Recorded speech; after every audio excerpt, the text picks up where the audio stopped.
اعوذ باللہ من الشیطان الرجیم بسم اللہ الرحمن الرحیم رب اشرح لی صدری ویسر لی امری واحلل عقدۃ من لسانی یفقہوا قولی واجعل لی وزیرا من اہلی رب زدنی علما رب زدنی علما رب زدنی علما آمین۔ بسم اللہ الرحمن الرحیم۔ سورہ مجادلہ یا سورہ مجادلہ دونوں نام ہی صحیح ہے۔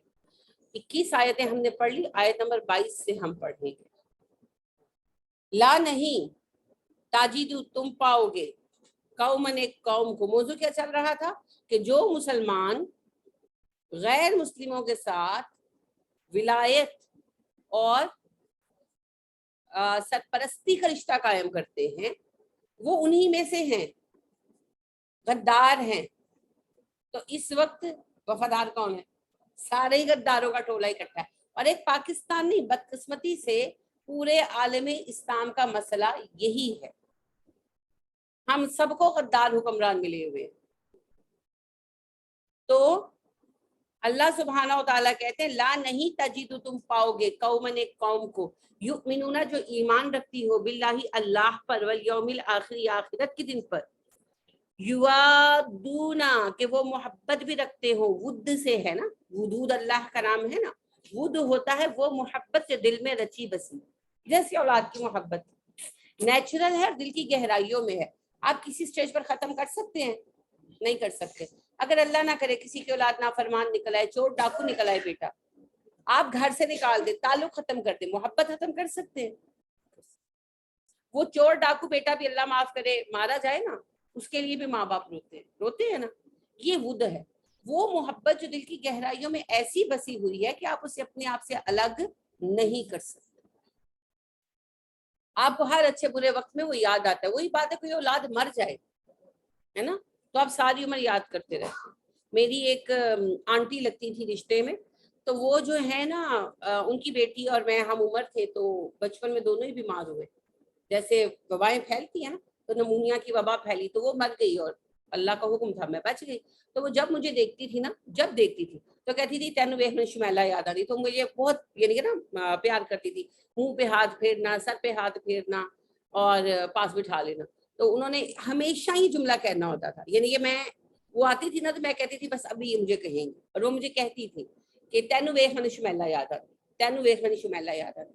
محبت، حالانکہ وہ جب فوت ہوئی تو 2.25 سال کی تھی، میں اور وہ دونوں سیم ایج کی تھی، تو 2.25 سال کے تھے ہم دونوں، بس اللہ کا حکم تھا، شی ڈائیڈ۔ تو اب دیکھیے یہ ہے ود، اور بچے ہوئے ان کے ماشاءاللہ سارے بڑے ہوئے، لیکن وہ جو ایک بچی فوت ہو گئی وہ اسے کبھی بھول نہیں پائی، اور وہ میرے چہرے میں اپنی بیٹی کو دیکھتی رہتی تھی۔ تو یہ ہے ود، آپ بھول نہیں پاتے۔ تو میں نے آپ سے کہا نا، ایک تو ہے رواداری، آپ اکٹھے کام کرتے ہیں آپ کے ساتھ۔ ان آیتوں سے لوگ جو ہے نا الٹ معنی نکالتے ہیں کہ آپ غیر مسلموں کے ساتھ کھانا کھا سکتے ہیں کہ نہیں کھا سکتے، آپ غیر مسلموں کو عیادت کر سکتے ہیں کہ نہیں کر سکتے، ہم کام کرتے ہیں وہاں پر جو غیر مسلم ہم ان سے مل سکتے ہیں کہ نہیں۔ یہ وہ باتیں نہیں ہو رہی، یہ تو ہو رہا ہے کہ سازشی ٹولوں کو اپنا سربراہ بنا لینا۔ جن منافقوں کی بات ہو رہی ہے وہ کسی یہودی کی تیمارداری یا خبرگیری کرنے کے لیے نہیں جاتے تھے، وہ تو انصار صحابہ بھی کرتے تھے، ہے نا۔ یہ تو وہ لوگ تھے جو مسلمانوں کے خلاف سازشیں کرنے کے لیے، جو بڑے بڑے یہودی سردار تھے ان کے پاس جا کر ان کے ساتھ سازشیں بناتے تھے کہ یوں کرتے ہیں یوں کرتے ہیں یوں کرتے ہیں۔ یہ اس ٹولے کی بات ہو رہی ہے۔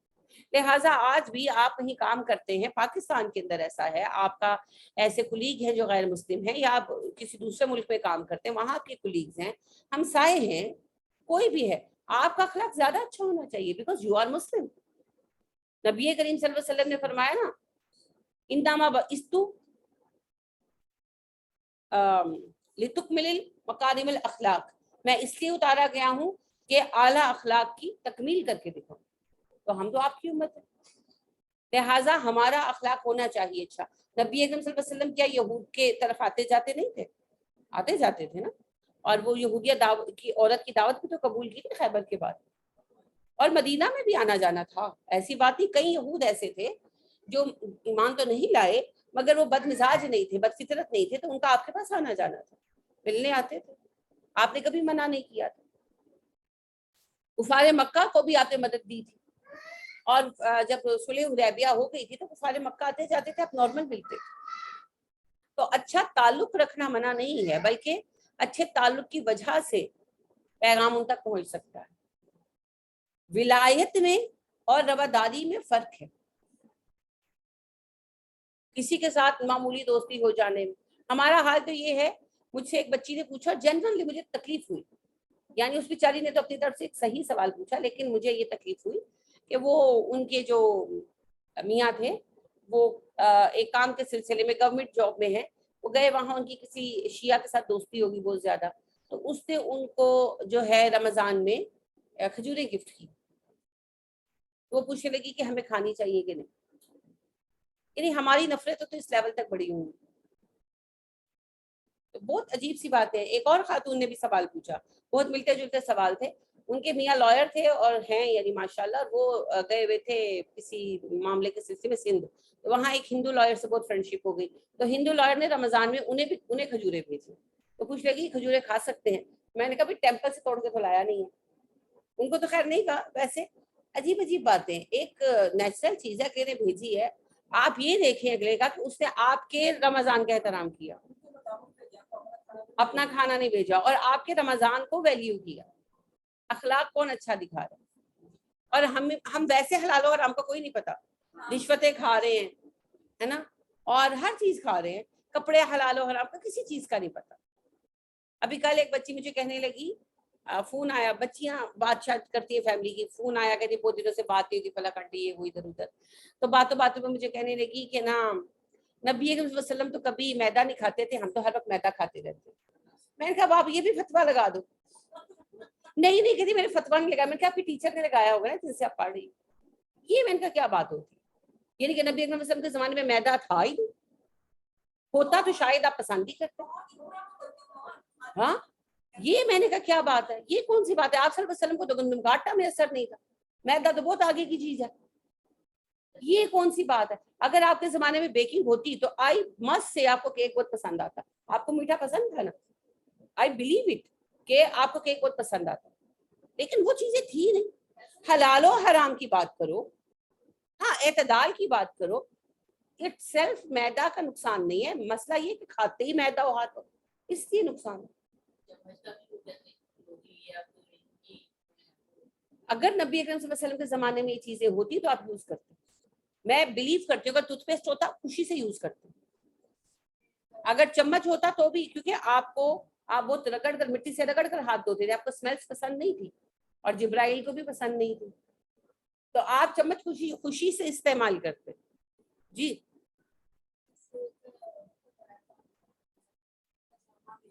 جی بالکل.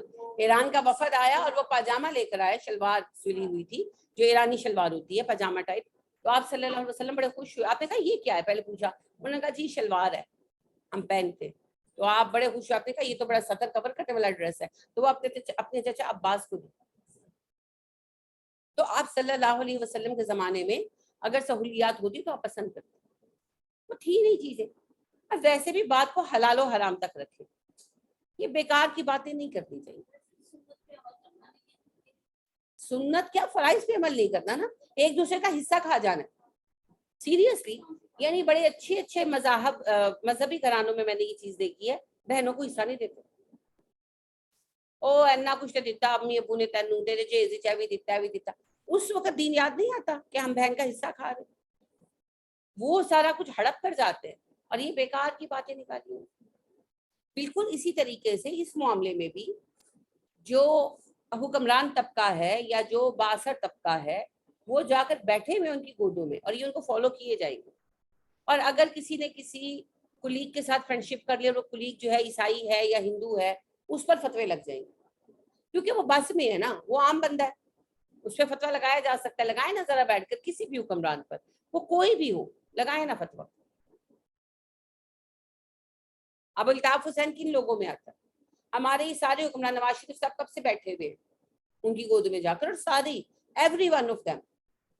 ابھی تک آپ کے حکمرانوں میں اگر اس چیز سے کسی کا دامن صاف ہے تو عمران خان.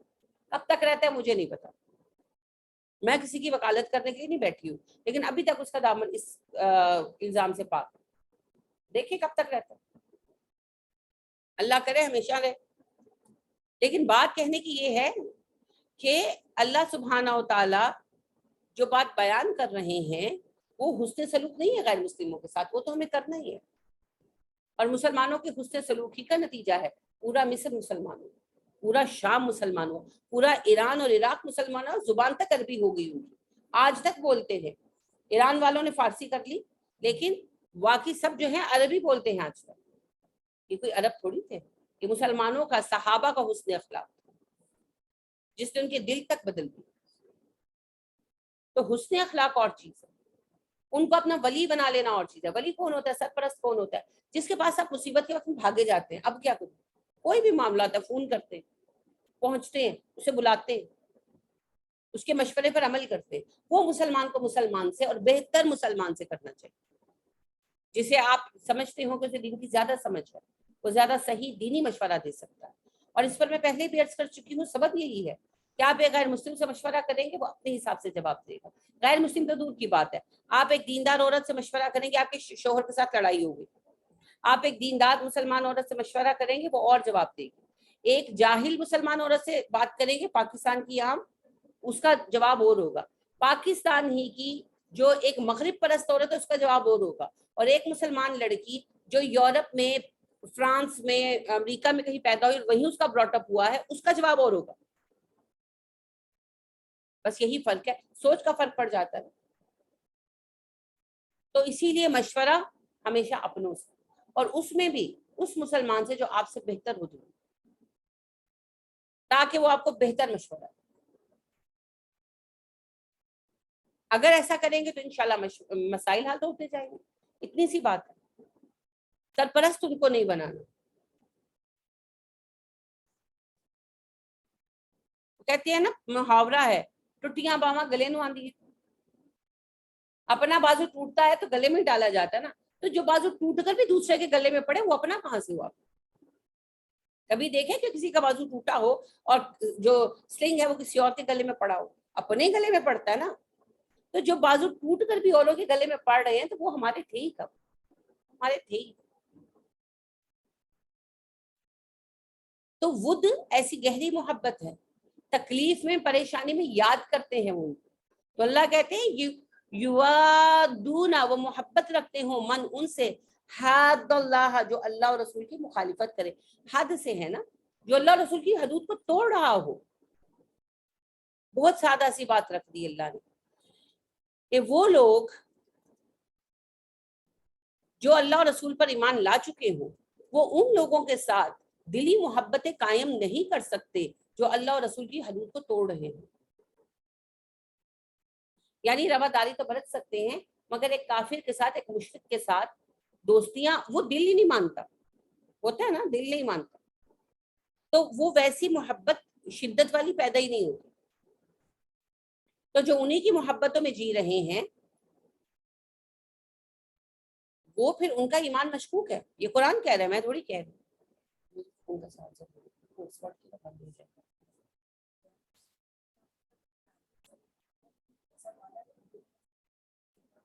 بالکل آپ نے صحیح کہا. آپ کے اپنے سگے بہن بھائی شرک کر رہے ہوں تو آپ کا دل ویسا نہیں مانتا، نہیں مانتا نا. آپ کے دل میں ان کی طرف سے غبار آ جاتا ہے، اور ہمیں وہابی مان کر وہ ہم سے روٹھے رہتے ہیں. مذہب کا معاملہ آپ دیکھیے، صحابہ کے زمانے سے آپ مثال دیکھتے چلیے. مصعب بن عمیر رضی اللہ تعالیٰ عنہ مسلمان ہوئے نا، ماں نے گھر سے نکال دیا، اور اتنی امیر عورت تھی اور اتنا لاڈلا بیٹا تھا تو پائی پائی کو محتاج کر دیا. ہم تو محاورتاً کہتے ہیں اس خاتون نے سچ مچ کر دیا، پائی پائی کو محتاج کر دیا. جس بندے نے کبھی لوکل کپڑا نہیں پہنا تھا، امپورٹڈ کپڑا ہمیشہ پہنا تھا، امپورٹڈ خوشبو لگائی تھی، اسے سچ مچ چیتھڑے پہننے پڑے. پھر میں وہی کہوں گی محاورے کے بعد سچ مچ چیتھڑے پہننے پڑے. یہ اسلام کی محبت میں تھا، اور یہ گواہی نبی صلی اللہ علیہ وسلم نے دی کہ اسلام کی محبت میں آپ کا یہ حال ہے مصعب کہ پہننے کے لیے ایک آپ کو تیبن میں اثر نہیں آتا. ان کا پوائنٹ آف ویو تھا کہ دین کو چھوڑ کر بے دین ہو گئے، جیسے ہمارے گھر والے سمجھتے ہیں. اور مصعب رضی اللہ تعالیٰ عنہ کی ماں اتنا پیار کرتی تھیں تو کیا مصعب پیار نہیں کرتے ہوں گے؟ تکلیف تو ان کے دل پر بھی آئی، یہ تھوڑی ہے کہ محبت ختم ہو گئی.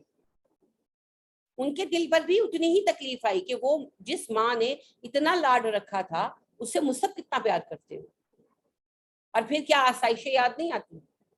جس چیز کی عادت ہو جائے وہ تو یاد آتی. تو وہ گھر بار وہ سارا کچھ، ساتھ ماں کی محبت، ہر چیز پر صبر کرتے. تو یہ تو ہمیشہ سے ہے اور یہ ہمیشہ رہے گا.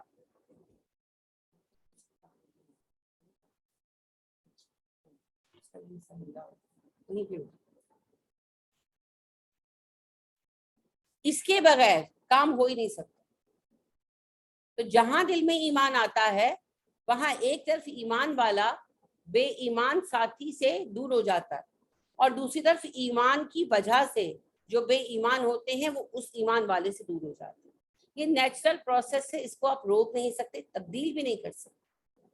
تو جو ایمان یہ بھی نہ آپ کے دل میں کراہت پیدا کرے کہ شرک کرنے والے سے، بدعت کرنے والے سے، کفر کرنے والے سے، دین کا مذاق اڑانے والے سے دور ہو جائیں، تھوڑا سا ڈسٹینس کر لیں، وہ تو پھر دین کہیں پر ہے ہی نہیں. اور یہی اللہ بتا رہے. وَلَوْ اگرچہ کانو وہ ہوں آباءہم ان کے اپنے باپ، او ابناءہم یا ان کے اپنے بیٹے، او اخوانہم یا ان کے اپنے بھائی، او عشیرتہم یا ان کے عزیز و اقارب. اللہ کہتے ہیں اگرچہ وہ ان کے باپ ہوں. لہٰذا آپ دیکھیے ابو بکر صدیق رضی اللہ تعالیٰ عنہ اپنے باپ کو چھوڑ کر آ گئے تھے، اور کتنے ہی لوگ، عبداللہ بن عمر بن العاص اپنے باپ دادا کو چھوڑ کر آ گئے، اور اکثر صحابہ کو گھر والوں نے نکال دیا تھا، آ گئے تھے گھر والوں کو چھوڑ کر. آپ دیکھیں کہ ابو حذیفہ رضی اللہ تعالیٰ عنہ عتبہ بن ربیعہ کے بیٹے تھے، کتنا بڑا نام تھا کفار مکہ کا، چھوڑ آئے تھے اپنے باپ کو، اور بدر میں مد مقابل کھڑے تھے. ابناءہم بیٹے اپنے، اور اچھی طرح پتہ ہے آپ کو بدر کی جنگ نے یہ منظر دکھایا، باپ کے سامنے بیٹا، بھائی کے سامنے بھائی، چچا کے سامنے بھتیجا، کوئی لحاظ نہیں. اور ابو بکر صدیق رضی اللہ تعالیٰ عنہ کتنے شفیق اور نرم دل آدمی تھے. جب ان کے بیٹے نے یہ کہا کہ ابا آپ 2 بار میری تلوار کی زد میں آئے بدر کے دن، مگر میں نے نظر انداز کر دیا، تو ابو بکر کا چہرہ سرخ ہو گیا، کہنے لگے اللہ کی قسم بیٹے اگر تو میری تلوار کی زد میں آیا ہوتا میں نہ چھوڑتا. رشتہ اللہ کے لیے. حضرت سعد بن ابی وقاص رضی اللہ تعالیٰ عنہ کے بھائی تھے سعید، اس وقت تک مسلمان نہیں ہوئے تھے، بعد میں ہوئے تھے. تو وہ ساری جنگ میں بھائی کو تلاش کرتے تھے کہ ملے تو قتل کرتے. وہ اللہ کا حکم نہیں تھا، وہ نہیں زد پر آئے، وہ بعد میں مسلمان ہو گئے. لیکن یہی حقیقت ہے، رشتہ اللہ سے ہے، اور اللہ ہمارے ہر رشتے کی بنیاد ہے. جو اللہ کا نہیں ہے وہ ہمارا خاک ہوگا. تمہارے بھائی ہی کیوں نہ ہو. تو عمر رضی اللہ تعالیٰ عنہ کے بھائی تھے عمیر بن خطاب، تو نہیں مسلمان ہوئے، وہ مسلمان نہیں ہوا، وہ مر گیا ایسے. تو عمر ارادہ کر کے آئے تھے کہ اس کو زندہ نہیں چھوڑوں گا، کیونکہ اس نے نبی صلی اللہ علیہ وسلم کے بارے میں کوئی بات بھی کی تھی جو پہنچی بھی. تو اس نے کہا کہ حضرت عمر نے کہا تھا میرے سامنے آ گیا تو چھوڑوں گا نہیں، مگر وہ اللہ کا حکم تھا، سامنے ہی نہیں ہوا. لیکن بہرحال وہ مسلمان بھی نہیں ہوا، وہ پھر ایسے ہی مر گیا. لیکن بات یہ ہے کہ کوئی بھائی چارہ نہیں، بھائی بھائی کون ہے؟ مسلمان.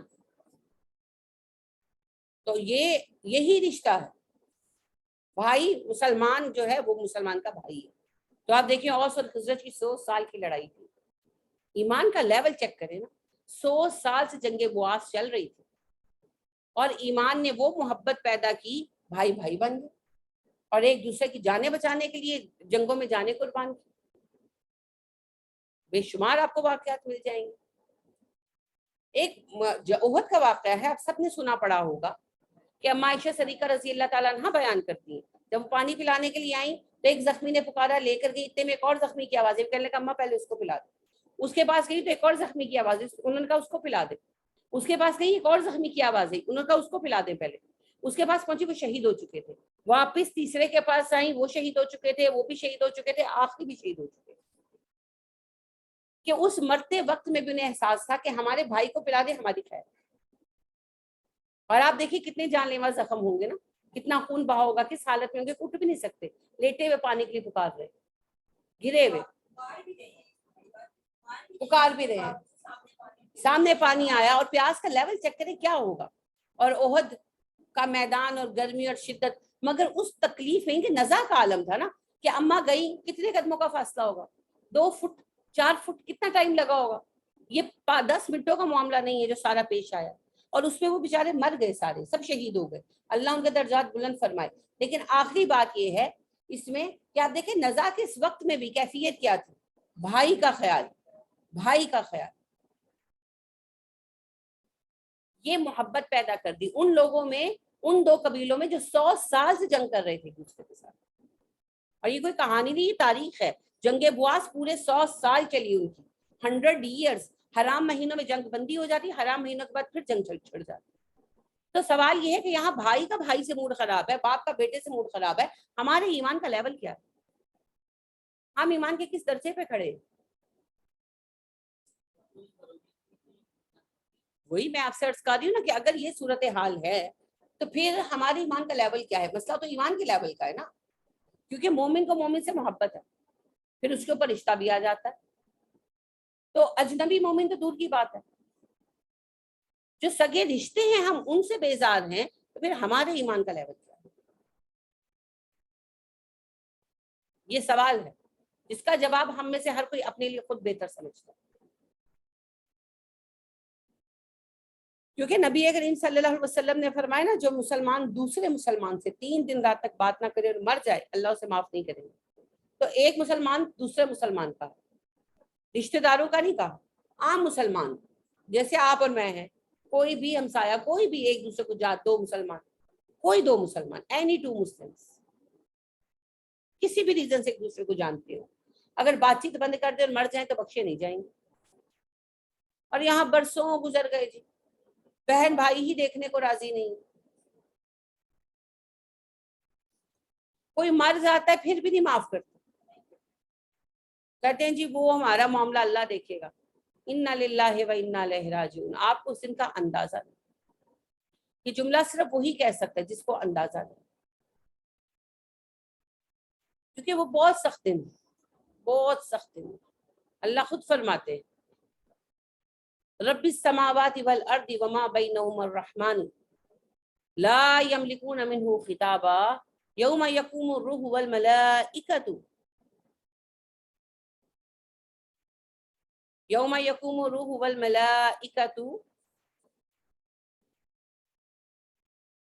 لا یملکون منہ الا من اذن له الرحمن وقال صوابا.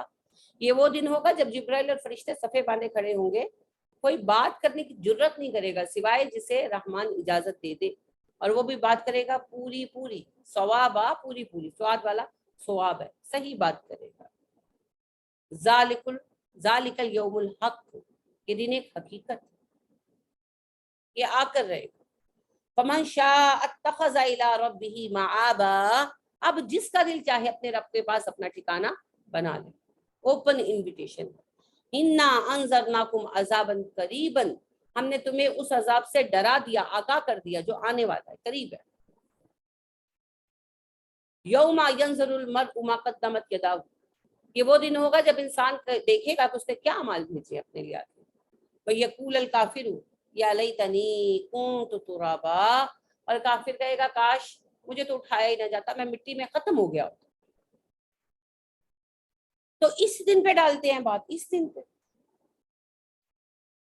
فجر میں بھی آپ پڑھتے ہیں وَجَاءَ رَبُّكَ وَالْمَلَكُ صَفًّا صَفًّا وَجِيءَ يَوْمَئِذٍ بِجَهَنَّمَ يَوْمَئِذٍ يَتَذَكَّرُ الْإِنسَانُ أَنَّى لَهُ الذِّكْرَى يَقُولُ يَا لَيْتَنِي قَدَّمْتُ لِي حَيَاتِي. کہ اللہ سامنے ہوں گے, فرشتے صفے باندھے سامنے ہوں گے, جہنم ڈریگ کر کے سامنے لائی جائے گی, تب انسان سب سمجھ جائے گا, مگر اسے کہا جائے گا اب سمجھیے اب فائدہ, اور انسان حسرت کرے گا کاش میں نے اعمال کیے ہوتے, کاش میں نے اپنے آگے کے لیے کچھ بھیجا ہوتا. تو یہ وہ دن ہے جب انبیاء کرام علیہ السلام بات کرنے کی جرت نہیں کریں گے, ڈرے ہوئے ہوں گے. فرشتے بھی کلام نہیں کر پائیں گے. جبرائیل علیہ السلام جو اللہ سے ہم کلام ہوتے رہتے ہیں, ان کی جرت نہیں ہوگی ہم کلام ہو سکے. اور انبیاء کرام علیہم آپ طویل حدیث ہے، سب کو پتا ہے، آدم بھی کہیں گے میں تو نہیں بات کر سکتا، نوح علیہ السلام بھی کہیں گے، ابراہیم علیہ السلام جیسا بندہ بھی کہے گا نہیں میں نہیں کر سکتا، موسیٰ وہ کہیں گے میں نہیں کر سکتا، عیسیٰ علیہ السلام بھی، پھر نبی صلی اللہ علیہ وسلم بھی جا کر بات چھیڑ نہیں دیں گے، آپ کہیں گے ہاں میں اس کام کے لیے چنا گیا ہوں، مگر کریں گے کیا؟ سجدے میں سر رکھ کر آپ کہتے ہیں میں اللہ کی اتنی حمد و ثنا کروں گا جتنی اللہ کو منظور ہے، اور یہ یاد رکھیں وہاں پر جب اٹھائے جائیں گے تو یہ تھکن شکن جسموں میں نہیں آئے گی، اللہ ہی جانتے وہ کتنا لمبا زمانہ ہوگا، کیونکہ وہ 50,000 سالہ طویل دن۔ پھر جب اللہ چاہیں گے، نبی صلی اللہ علیہ وسلم فرماتے ہیں جب اللہ چاہیں گے اللہ مجھے مخاطب کریں گے، کہیں گے محمد کیا بات ہے، کیا کہنا چاہتے ہیں؟ پھر آپ عرض کریں گے اللہ جی حساب کتاب تو شروع کریں۔ اس دن کے لیے ہم کہتے ہیں اللہ اسی اللہ تے چھاٹا قیامت دے دن دیکھاں گے، قیامت کا دن۔ نبی کریم صلی اللہ علیہ وسلم کہنے لگے لوگوں مجھے نہیں لگتا اگلا سال میں تمہارے ساتھ ہوں گا، تو جس کا کوئی معاملہ مجھ پہ رہتا ہو، کوئی قرض رہتا ہو، میں بھول گیا ہوں، مجھ سے وصول کر لے، کسی کا دل دکھایا ہو مجھے معاف کر دے، معاف نہیں کر سکتا کچھ کہنا سننا ہے کہہ سن لے، یعنی آپ کہہ رہے کہ میرے معاملے ختم، میں مرنے والا ہوں، ہم کہتے ہیں نہیں قیامت کے دن دیکھاں گے، قیامت کا دن دیکھنے کا دن نہیں، وہ دیکھا نہیں جائے گا، اور اس دن جو ہے نا جو ہم اپنے خیال میں ہم انصاف کی مورتی بنے بیٹھے ہیں اور ہم جی عدل کے پتلے ہیں اور ہم بڑے نیک ہیں، قیامت کے دن بڑے بڑے نیکوں کی پگڑیاں پیروں میں پڑی ہوں گی، کیونکہ وہ نیکیاں اللہ نے ایکسیپٹ ہی نہیں کرنی نا، اللہ جب انصاف کریں گے تو غلطی پھر کس کی نکلے گی تو اللہ کو ہی پتا۔ بچے لڑتے ہیں نا، اچھا تو اب آپ دیکھتے ہیں چھوٹی بہن آئی اس نے بڑی کو مارا، بڑی بات کی سن رہی تھی، چھوٹی نے اس کو مارا اپنے چھوٹے سے ہاتھ سے، اب بڑی نے غصے میں پلٹ کر اس کو پورے زور سے مارا، اب لڑائی ہو گئی، اب بڑی کہتی ہے اس نے مجھے پہلے مارا یہ چھوٹی ہے، مگر آپ بڑی کی غلطی بھی نکالتے ہیں نا، نکالتے ہیں نا، آپ ماں ہیں آپ بڑی ہیں، آپ کو دونوں کی غلطی صاف نظر آتی ہے، وہ تو رب ہے، وہ اپنے مقام پر بیٹھ کر جو دیکھتا ہے ہم تو وہ ازیوم بھی نہیں کر سکتے، لہٰذا اللہ سے صرف رحمت طلب کرنی چاہیے، اور اگر ہم چاہتے ہیں کہ اللہ ہمیں معاف کر دے تو ہمیں دوسروں کو معاف کر دینا چاہیے، کیونکہ جو رویہ ہمارا ہمارے سب آرڈینیٹ کے ساتھ ہے وہی رویہ اللہ کریم کا ہمارے ساتھ ہونے والا، یہ تو ڈیسائیڈڈ ہے نا، تو اکڑ کر کہتے میں معاف نہیں کرتا تو پھر اللہ سے یہی سننے کے لیے تیار ہے۔ انا للہ و انا الیہ راجعون، تو اپنے رشتے اپنے بھائی بھی اگر بے دین ہو، کافر ہو، ظالم ہو تو ان کا ساتھ چھوڑ دینا چاہیے۔ ہماری قوم کا حال یہ ہے کہ جن سیاسی پارٹیوں سے وابستہ ہیں باوجود کسی بھی طرح کے جرم کے وہ ان کو نہیں چھوڑتے، ہے نا، یعنی کہ جو مسلم لیگی ہیں وہ بھی مسلم لیگی رہیں گے، اور جو پیپلز پارٹی ہیں وہ انہوں نے پیپلز پارٹی کے ہی رہنا ہے۔ انا للہ و انا الیہ راجعون، یہ کون سی وفاداریاں ہیں؟ وفاداری کا تعلق صرف حق پرستی کے ساتھ، جو حق پر ہے اس کے ساتھ کھڑے ہو، اور جو حق پر نہ ہو اس کا ساتھ چھوڑ دو، بس وفاداری صرف حق کے ساتھ ہے۔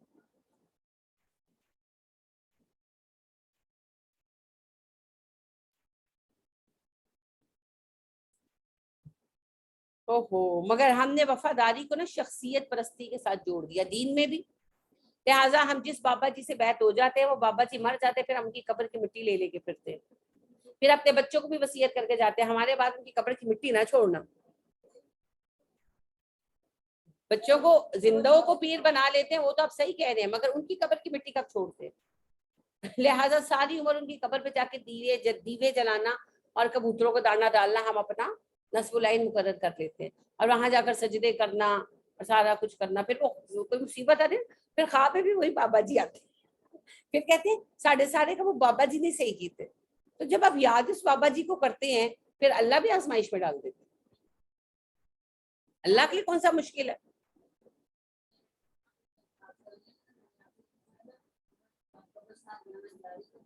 ابھی بعد میں بات کرتے ہیں، میں آخر میں جواب دیتی ہوں اس کا۔ اور سیاسی معاملے میں بھی ہمارا یہی حال ہے، یہی حال ہے ہمارا، ہم کسی کو بندہ رہنے نہیں دیتے ایکچولی، سیریسلی ہم تب تک اس کی یعنی اس کے سامنے سجدے کرتے ہیں جب تک اس کا دماغ خراب نہیں ہو جاتا. ایک عالم اچھا خاصا کام شروع کرتا ہے, اس کے اتنے ہاتھ پیر چومتے ہیں کہ وہ کہتا ہے میں ہو گیا. اور نہیں, کیونکہ میں عالم نہیں ہوں, میں طالب علم ہوں, لہٰذا میں اپنے آپ کو سانچے میں رکھ کر دیکھتی رہتی ہوں. الحمدللہ. بہت ریئر ہے, کیونکہ میں فوراً ٹوک دیتی ہوں. میں ان چیزوں کے لیے نا گنجائش نہیں رکھتی, میں اسی وقت ٹوک دیتی ہوں. کوئی ناراض ہو کر جاتا ہے تو جائے, میں اپنی ذات کے نقصان پر کسی کا بھلا نہیں کر سکتی. تو جو پھر ناراض ہوتا ہے وہ میں فرسٹ اسٹیپ پہ ٹوک دیتی ہوں. اس لیے ایک دو دفعہ ایسا ہوا, لیکن میں نے محفل میں ٹوک دیا تو پھر دوبارہ نہیں, پھر سب سکون پہ ہیں. کوئی نیا آتا ہے تو کسی ٹائم کوئی بات کرتا ہے تو میں وہیں پر ان کی جو ہے نا انجینئرنگ کر دیتی ہوں, ٹیوننگ کر دیتی ہوں.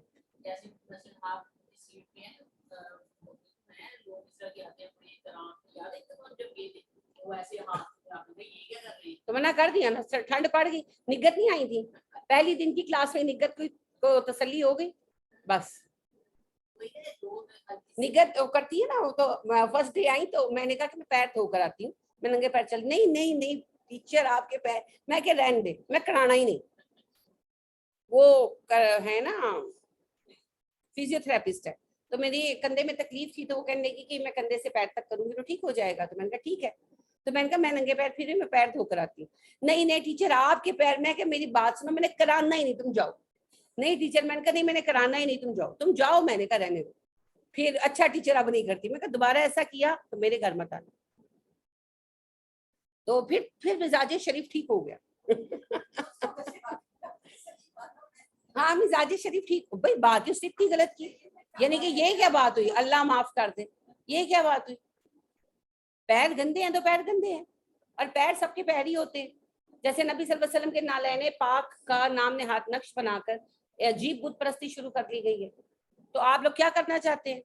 میں تو اس طرح کے خطروں کے لیے بالکل تیار نہیں ہوں. تو ہاں کئی لوگ ٹریپ ہو جاتے ہیں. اس میں اللہ کا فضل, الحمدللہ. بیسک چیز تو اللہ کا فضل ہے. سیکنڈ چیز میری ماں کی تربیت ہے. میری اماں بھی بڑی ڈاڈی تھی, میں بھی اسی لحاظ سے بڑی بد لحاظ ہوں. میں منہ پہ کہہ دیتی ہوں, میں نے کبھی نہیں سوچا اگلا پلٹ کر کیا کرے, تو لہٰذا مجھ سے سارے ایک حد تک ڈرتے. تو ان چیزوں کو کھینچنا پڑتا ہے جی, کھینچنا پڑتا ہے. نہ کھینچو نا تو وہ کہتے ہیں نا پیر نہیں اڑتے مرید اڑا دیں. تو یہ تو بھی اڑا دے, اسی لیے میں نے وزن بھی بڑھا لیا.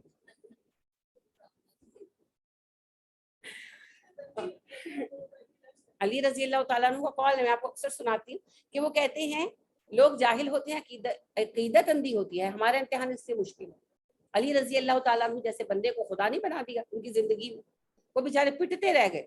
اور میں نے آپ کو بتایا کوفہ میں جنرلی انہوں نے زبانیں کٹوا دی تھی ان لوگوں کی, کہ انہوں نے یہ کہا نا کہ علی خدا ہے, علی خدا ہے. وہ اس عقیدے کا پرچار کرتے تھے, سمجھایا نہیں مانے, بطور سزا زبان کٹوا دی کہ فتنہ رک جائے. تو کیا کہا پھر اس فرقے کے لوگوں نے, وہ کہنے لگے وہ خدا ہے جو سزا چاہے دے سکتا ہے. ہاں بلکہ اسی بات پر غضبناک ہو کر علی رضی اللہ تعالیٰ عنہ نے 2 لوگوں کو زندہ جلانے کی سزا دی. وہ سزا دی گئی, اور ابن عباس نے پھر روکا کہ علی آپ نے غلطی کی. نبی اکرم صلی اللہ علیہ وسلم نے کہا تھا کہ آگ کا عذاب اللہ کے سوا کوئی نہیں دے سکتا. علی بیچارے بہت افسردہ ہوئے, کہنے لگے میں کیا کروں ابن عباس, میں مان گیا مجھ سے غلطی ہوں. اچھا اب حضرت طلحہ اور ابن زبیر ساتھ تھے, علی نے کہا اس بات کو پروپاگیٹ کرو کہ دیکھو علی کتنا ظالم ہے. اور کیا کرتے بیچارے, اپنے آپ کو ڈیفیم تک کرنے پہ راضی ہو گئے. جب انہوں نے ایک یعنی کہ لوگوں کو اکٹھا کیا, تقریر کی, لشکر کو اکٹھا کیا, کوفہ والا کا لشکر تھا, اکٹھا کیا, ان کو تقریر کی کہ دیکھا علی کا تو اتنا دماغ خراب ہوا ہے, اس نے وہ سزا جاری کی جو کہ نبی صلی اللہ علیہ وسلم نے دینے سے منع کیا. تو وہ کہنے لگے یہی تو ثبوت ہے, اللہ کے سوا تو کوئی آگ کا عذاب ہی نہیں دے سکتا, پھر بھی تم ہمیں کہتے ہو کہ ہم غلط ہیں. علی خدا ہے, معاذ اللہ ثم معاذ اللہ. انہیں کہتے ہیں غالی رافضی, وہ آج بھی کہتے ہیں, وہ آج بھی مانتے ہیں. حضرت علی رضی اللہ تعالیٰ عنہ نے ہر کوشش کر چھوڑی بچا دے. تو یہ فتنہ تو ساتھ ساتھ چلے گا. ابھی انہوں نے مجھے پرسوں ساحر عدیل صاحب کا ایک لیکچر بھیجا, وہ بات تو خیر سیاستدانوں پر اور معنی میں کر رہے تھے, مگر ساتھ میں وہ بتانے لگے کہ جناب ملتان والوں کو ڈیوٹی ملی ہوئی ہے سورج نکالنے کی, ٹھیک ہے, ملتان کے جو گدی نشین ہے نا وہ سورج نکالتے ہیں, اور ساتھ وہ کہنے لگے میں انکار نہیں کرتا, نہیں ملی ہوگی ڈیوٹی. حضرت ابراہیم علیہ السلام کھڑے ہوتے ہیں نمرود کے سامنے اور اس کو کہتے ہیں میرا رب وہ ہے جو زندگی اور موت دیتا ہے. نمرود کہتا ہے میں بھی دیتا ہوں. ابراہیم علیہ السلام کہتے ہیں اچھا ٹھیک ہو گیا, میرا خدا سورج مشرق سے نکالتا ہے, تو رب ہے تو مغرب سے نکالتا. تو اس چیز کو انہوں نے توحید کی دلیل بنایا, اور یہ مسلمان امت ہے جو کہہ رہی ہے فلاں گروہ کو یہ پہلے یہ ڈیوٹی ملی ہوئی تھی جی وہ اجمیر والوں کو, اب آج کل ملتان کو شفٹ ہوئی ہے. اِنَّ لِلَّهِ وَإِنَّا إِلَيْهِ رَاجِعُونَ. اور وہ کہتے ہیں کہ جی پرویز مشرف گئے تھے اجمیر تو ان کو مل گئی تھی صدارت, اور ملتان گئی تھی بے نظیر صاحبہ تو ان کو صدارت مل گئی. اب ساتھ وہ فرما رہے ہیں, کہتے ہیں میں نے ان سے کہا کہ ایسے لوگوں کو کیوں آپ وہ چن لیتے ہیں, منتخب کر لیتے ہیں. تو وہ کہنے لگے کہ ان کا تزکیہ نفس مقصود ہے, کوئی سمجھ نہیں آ رہی. وہ اللہ کا بندہ بیٹھ کر اب پیروں پر تنقید کر رہا ہے یا کہ تعریف کر رہا ہے, کوئی سمجھ نہیں آ رہا. اور وہ کہتے ہیں میں یہ تو تصوف بگاڑ دیا, اصل تصوف تو میں نے پڑھا ہے جو امام راضی پیش کرتے ہیں, جو فلاں پیش کریں گے جو پرانے صوفی ہیں. بھائی میں وہ جو 15-20 منٹ کا تھا, میں اس میں یہ نہیں سمجھ سکی کہ آیا وہ ان عقائد کی تنقید کر رہے ہیں یا کہ وہ ان عقائد کو تعریفاً پیش کرے, وہ کر کیا رہے. اور ساتھ انہوں نے 10 دفعہ یہ جملہ کہا میں تصوف کے خلاف نہیں ہوں, میں تو خود صوفی خاندان سے ہوں, فلانے میرے نانا ہیں, پتہ نہیں کیا نام لے رہے تھے میں بھول گئی ہوں, جو بھی ہیں. نہیں وہ امام بری تو بہت پرانے آدمی ہیں, نہیں گولڈا شریف نہیں, وہ نام لے رہے تھے سبحان کر کے سب نام لے رہے تھے. وہ کہہ رہے تھے کہ وہ میرے نانا ہے, اس سے ہمیں کیا فرق پڑتا ہے بھائی, کوئی بھی نانا ہو ان کا. مقصد کہنے کا یہ وہ خود صوفی خاندان سے, الجھی لچھے دار باتیں. اور میں تو یہ سمجھ نہیں پائی واقعتاً کہ وہ یہ باتیں بیان کر رہے تھے تصدیقاً یا تنقیداً, وہ کیوں بیان کر رہے تھے. لیکن اس بات کی تو انہوں نے تصدیق کی اور انہوں نے کہا کہ ملتان پہلے اجمیر والے کی ڈیوٹی تھی کہتے ہیں, اب کہتے ہیں ملتان والے کی, میں تردید نہیں کرتا, لگی ہوگی ڈیوٹی. ہاں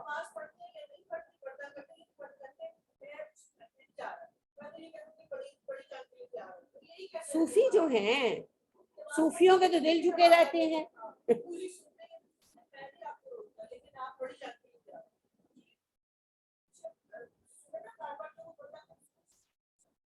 کنفیوژن ہی پیدا کر رہے ہیں وہ. یہ نا ماڈرن صوفی ہیں. اب لوگ تصوف سے بیزار ہو رہے ہیں نا, جو روایتی تصوف ہے, کچھ علماء نے کھول کر بتایا, کچھ وہ چونکہ آگے بھی نہیں بڑھنے دیتے, وہ تو کنویں کا مینڈک بنا کے رکھتے ہیں, تو یوتھ اس وجہ سے بھی اپسیٹ ہو گئی. اب یہ نئے زمانے کے صوفی ہیں. رفیق اختر صاحب, رفیق اختر کیا نام ہے, وہ بھی نئے زمانے کے صوفی ہیں. یہ واصف علی واصف صاحب بھی نئے زمانے کے صوفی ہیں, اور یہ بھی نئے زمانے کے صوفی ہیں. یہ اب تصوف کا نیا رنگ لے کر اٹھ رہے ہیں. یہ ہم مریں گے تو ہمارا پیچھا چھوٹے گا, جیتے جی تصوف کی مصیبت سے پیچھا نہیں چھوٹ سکتا, نکل آئے گا. وہ علامہ ابن تیمیہ کہتے ہیں نا, بدت بانج نہیں ہوتی, انڈے بچے دے کر جاتی ہے. یہ اب انڈے بچے اگ رہے ہیں یہ سازگار موسم دیکھ کر. تو اللہ رب کریم رحم فرمائے. آپ سے عرض میں یہی کرنا چاہ رہی ہوں کہ بہت مشکل ہے حق پر قائم رہنا. بندے کا اپنے آپ کو بندہ بنا کر رکھنا بڑا مشکل ہے جی. بڑی خوبصورت ایک غزل ہے, بستی والوں کے لیے وہ ایک بلا بن جائے گا, بستی والوں کے لیے وہ ایک بلا بن جائے گا, سانپ کو مہلت ملی تو اژدہا بن جائے گا. جیسے آپ کے سیاستدان بنے ہوئے ہیں, بس ٹیررسٹ بنے ہوئے ہیں, ایم کیو ایم بن گئی, جیسے اوور نائٹ تھوڑی بنی. بستی والوں کے لیے وہ ایک بلا بن جائے گا, سانپ کو مہلت ملی تو اژدہا بن جائے گا. آدمی کو آدمی رہنے دو, بہتر ہے یہی. آدمی کو آدمی رہنے دو, بہتر ہے یہی. جس کی تم پوجا کرو گے وہ خدا بن جائے گا. روشنی پھیلانے والوں کو سزا دی جائے گی, روشنی پھیلانے والوں کو سزا دی جائے گی, جب اندھیرا ملک کا فرما روا بن جائے گا. تو ہمیں بدلنا ہو، کیونکہ خیر امت ہم ہی ہیں، کوئی اور نہیں آئے گا، کام ہم نے ہی کرنا ہے. اور جب تک ہم کام کرنا نہیں شروع کریں گے مار پڑتی رہے گی. جب اسٹوڈنٹ کام نہیں کرتے تو ٹیچرز مارتے ہیں. جب تک ہم کام نہیں کریں گے اللہ پٹائی کرواتے رہیں گے. اور اللہ خود تھوڑی مارنے کے لیے نیچے اترتے ہیں، اللہ دوسروں کو کھڑا کر دے. ہندو ماریں گے. انتہا تو یہ ہے، آپ دیکھیں نا یہ جو برما کے فسادات ہوئے بدھ مت والوں نے کیے. آپ نے کبھی بدھ مت والوں کے فسادات سنے ہیں کسی کے ساتھ؟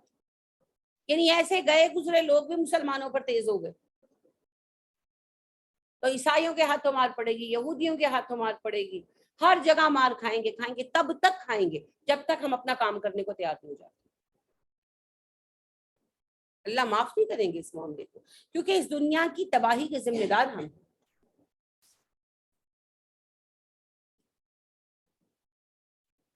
بہت مشکل ہے جی، بہت مشکل. اور یہ نبی کریم صلی اللہ علیہ وسلم کے ساتھ بھی ہوتا تھا. آپ صلی اللہ علیہ وسلم تو ٹوک دیتے تھے ساتھ، صحابہ کے ساتھ بھی ہوا، صحابہ بھی ٹوک دیتے تھے. تو دو ٹوک منع کر دے، جہاں کوئی غلط بات دیکھے 1 منٹ میں منع کر دے. نبی اکرم صلی اللہ علیہ وسلم کے بیٹے ابراہیم فوت ہوئے اور سورج کو گرہن لگا تو لوگوں نے کہا نہیں، نبی صلی اللہ علیہ وسلم کے بیٹے کے غم میں سورج کو بھی گرہن لگ گیا. آپ نے فوراً آ کر تصحیح کی، نہیں کسی کے مرنے جینے سے متاثر نہیں ہوتے سورج اور چاند، یہ اللہ کی نشانیوں میں سے.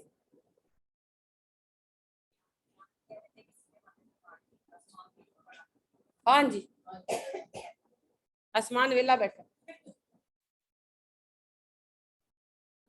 اوہو، یہ تو قیامت کے دن پتہ لگے گا جی. نبی کریم صلی اللہ علیہ وسلم فرماتے ہیں جب ایک مومن مرتا ہے تو جس جگہ وہ رہتا ہے، جس جگہ وہ نماز پڑھتا ہے، جہاں وہ قرآن پڑھتا ہے، وہ جگہ تک روتی ہیں اور افسردہ ہوتی ہیں کہ ہماری جدائی ہو گئی. اور آسمان والے خوش ہوتے ہیں کہ ایسا نیک بندہ ہمارے پاس آ گیا. اور جب ایک بدکار اور فاجر مرتا ہے تو جہاں وہ رہتا ہے، وہ اپنی بدکاریاں کرتا ہے، وہ جگہ بھی سکون کرتی ہیں. وہ کہتی ہیں اللہ تیرا شکر ہماری جان چھوٹی. حدیث کے الفاظ ہے، وہ اللہ کا شکر ادا کرتی ہیں کہ ہماری جان چھوٹی. اور آسمان والوں کے بھی موڈ خراب ہو جاتے ہیں کہ یہ کیا مصیبت آ گئی، اب اس کو بھی قید خانے میں ڈالیں. یہ ہے سچ، اور یہ سچ تو قیامت کے دن کھل جاتے.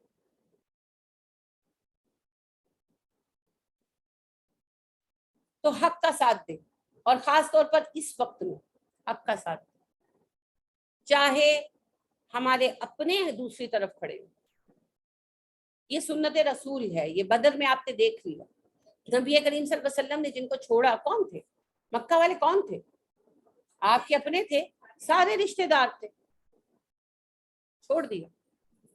جس نے حق کو چھوڑ دیا اسے چھوڑنا ہی پڑے گا. ابراہیم علیہ السلام کی سنت ہے، اپنے باپ کو چھوڑ دیا. تو یہ تو عظیمت والوں کا کام ہے. جو حق پر ساتھ نہیں کھڑا اسے چھوڑ دو، اللہ آپ کو نئے ساتھی دے گا. دیکھ لیں مکہ والوں کو چھوڑا تو اللہ نے پھر انصار کیسے دیے، کیسے جانثار تھے نا انصار، کیسے وفادار تھے، کیسے ساتھی تھے. ان جیسے ساتھی تلاش کر کے لانا ممکن نہیں. یعنی مجھے اتنی محبت آتی ہے کہ سعد بن معاذ کہتے ہیں غزوہ بدر شروع ہونے والا ہے اور ظاہری طور پر نظر آ رہا ہے کہ سب مارے جائیں گے، اور مدینہ میں یہود تو اعلان کہہ رہے تھے، اور عبداللہ بن ابی سلول وغیرہ جو ابھی مسلمان نہیں ہوتے صاف کہہ رہے تھے محمد مروانے لے گئے سب کو صلی اللہ علیہ وسلم. تو اس وقت میں سعد بن معاذ آ کر کہتے ہیں اللہ کے نبی صلی اللہ علیہ وسلم وہ سامنے مدینہ ہے اور وہاں جو لوگ رہتے ہیں وہ ہم سے کم نہیں آپ کی محبت میں. اگر ہم مارے گئے اور ہم ہار گئے آپ مدینہ چلے جائیے. مدینہ میں رہنے والے مسلمان جان مال اولاد سے آپ کی حفاظت کریں. یعنی اس وقت میں بھی نہیں یہ فکر نہیں کہ میں مر گیا میرے بچوں کا کیا ہوگا، میری بیوی کا کیا ہوگا، میرے گھر کا کیا ہوگا. انہیں یہ فکر ہے نبی صلی اللہ علیہ وسلم کو کچھ نہ ہو جائے. اور دیکھیے احد میں جب اتنی مصیبت آئی تو صحابہ نے محاورتاً نہیں حقیقتاً جانیں نچھاور کر دی. یہ تو ہم محاورتاً کہتے تھے کہ اس نے اس پر جان قربان کر دی. نبی اکرم صلی اللہ علیہ وسلم پر تو صحابہ نے سچ مچ جانیں قربان کر دی، سچ مچ قربان کر دی.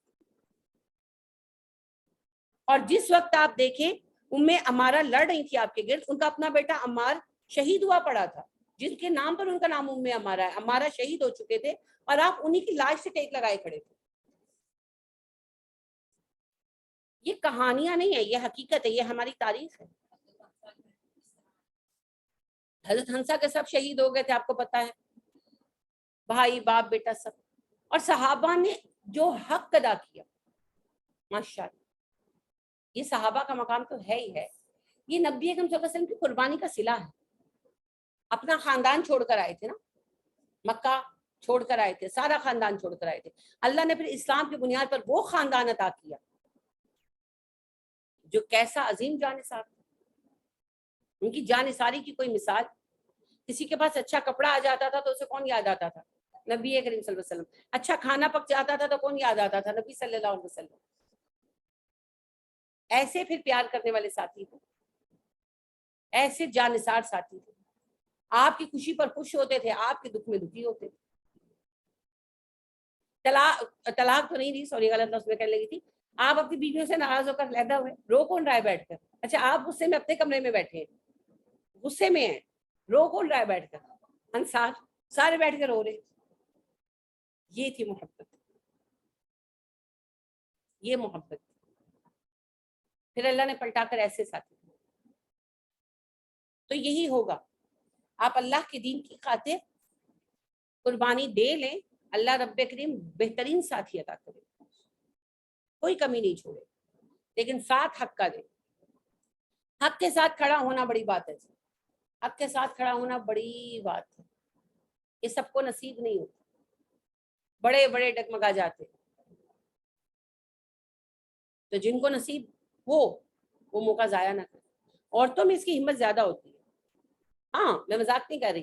طاہر القادری صاحب جب اپنی کمپین چلا رہے تھے، دھرنا دے کر بیٹھے تھے، کئی عورتوں کے معاملات خراب ہیں، طلاق کے ہوں، کس مرد نے اپنی نوکری چھوڑی؟ یہ سارے قصے عورتوں کے ہی ہوئے، کیونکہ عورتیں جذبات کے معاملات میں زیادہ مضبوط ہوتی ہے رادر دین مین. بس یہ ہے کہ ان کو صحیح سائڈ پر انویسٹ کریں. بندوں سے محبت نہ کریں بھائی، اللہ سے محبت کریں. اور جو اللہ اور رسول کی خاطر کام کر رہا ہے وہ کوئی بھی ہے، جہاں حق ہے وہاں کھڑے ہو جائیں، بس حق کے ساتھ کھڑے ہو جائیں. کیونکہ یاد رکھیں جہاں حق ہے وہاں رب ہے، وہیں نبی صلی اللہ علیہ وسلم کی دعائیں اور برکتیں ہیں، اور وہیں اللہ کی ذات. ناحق کے ساتھ اللہ کبھی کھڑے نہیں.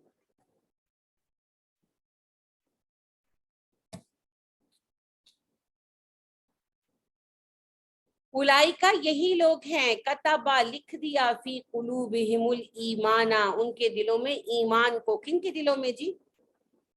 جنہوں نے حق کی خاطر دین کے دشمنوں کو چھوڑ دیا، پھر چاہے وہ ان کے اپنے بھائی باپ دوست احباب سجن کیوں نہ ہو، چھوڑ دیا.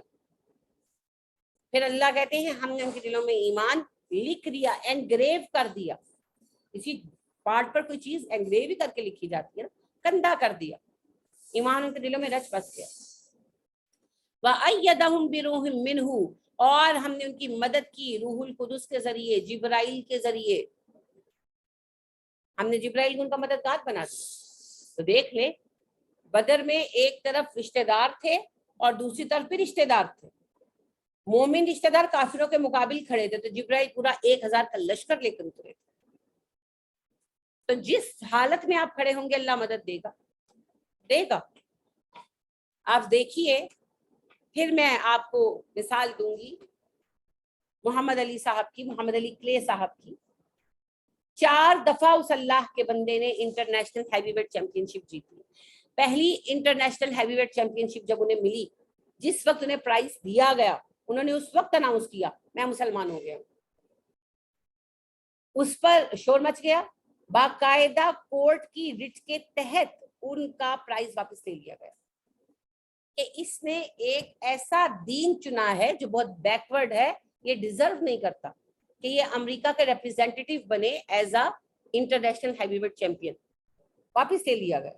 انہوں نے پھر جو ہے نا اسٹریٹ لیول سے شروع کیا، محلے کا جیتتے ہیں، پھر شہر کا ہوتا ہے، پھر ضلع کا ہوتا ہے، پھر انہوں نے پھر 0 سے شروع کیا اور سارے راؤنڈ جیتتے ہوئے. اب آپ خود سوچے کتنی کوشش ہوگی ان کی کہ یہ ہار جائے. اتنی سی کوئی کمی ہوتی تو ہر شکست اناؤنس ہو جاتی نا، نہیں. اس اللہ کے بندے نے 0 سے